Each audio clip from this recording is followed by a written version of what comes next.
Hello, family. 2 Kings chapter 6. The sons of the prophet said to Elisha, "Please notice that the place where we live under your supervision is too small for us. Please let us go to the Jordan where we can each get a log and can build ourselves a place to live there." "Go," he said. Then one said, "Please come with your servants." "I'll come," he answered.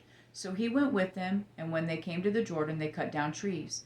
As one of them was cutting down a tree, the iron axe head fell into the water, and he cried out, "Oh, my master, it was borrowed." Then the man of God asked, "Where did it fall?"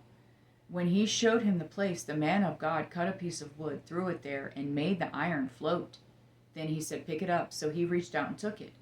When the king of Aram was waging war against Israel, he conferred with his servant, "My camp will be at such and such a place." But the man of God sent word to the king of Israel, "Be careful passing by this place, for the Arameans are going down there." Consequently, the king of Israel sent word to the place the man of God had told him about. The man of God repeatedly warned the king, so the king would be on his guard.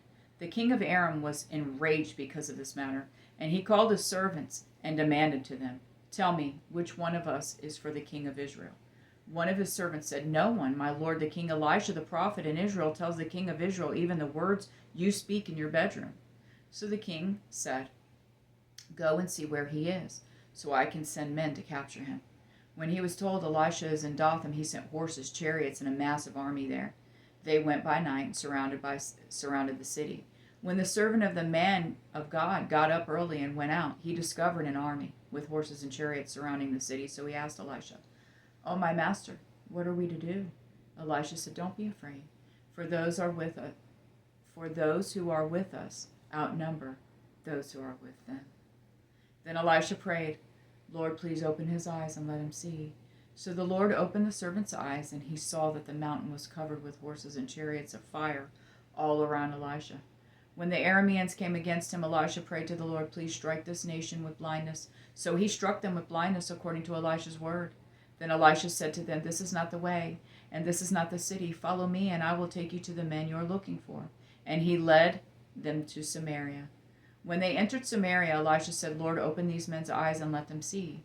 So the Lord opened their eyes, and they saw that they were in the middle of Samaria. When the king of Israel saw them, he said to Elisha, "Should I kill them? Should I kill them, my father?" Elisha replied, "Don't kill them. Do you kill those you have captured with your sword or your bow? Set food and water in front of them so they can eat and drink and go to their master." So he prepared a big feast for them.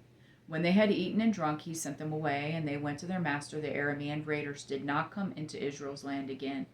Sometime later, King Ben-Hadad of Aram brought all his military units together and marched up and laid siege to Samaria.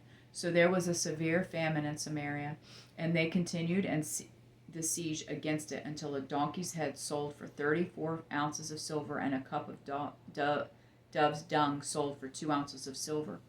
As the king of Israel was passing by on the wall, a woman cried out to him, "My lord, the king, help!" He answered, "If the Lord doesn't help you, where can I get help for you?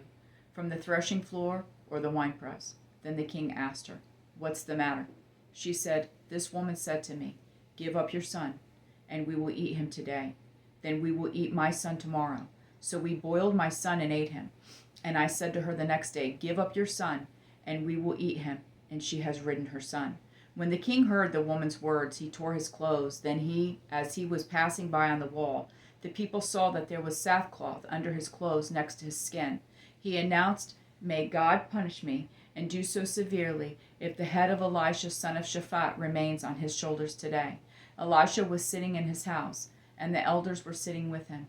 The king sent a man ahead of him, but before the messenger got to him, Elisha said to the elders, "Do you see how this murderer has sent someone to remove my head? Look, when the messenger comes, shut the door to keep him out. Isn't the sound of his master's feet behind him?" When Elisha was still speaking with them, the messenger came down to him. Then he said, "This disaster is from the Lord. Why should I wait for the Lord any longer?" I love you, Jonathan and Jesse.